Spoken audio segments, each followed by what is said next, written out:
XRoads 41 is back in full swing in Oshkosh, and the festival is expected to take on new challenges this year with incoming weather and changes to the crowd size. Organizers say just under 30,000 people visited last year. That was the inaugural festival. They feel that number could actually double this year. Drew Best joining us live from the festival grounds where thousands are already settling in for year two. Drew.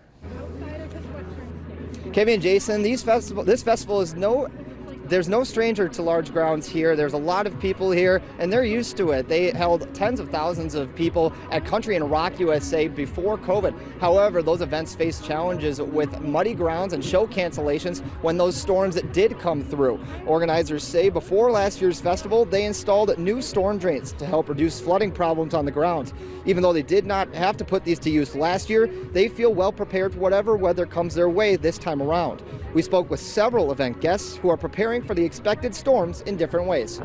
We did bring a couple of garbage bags to put over our chairs in case it gets wet, and so then when the rain is over, we could take those off and have dry seats again. But at least we have the tents and everything compared to last year. There's more room for shelter.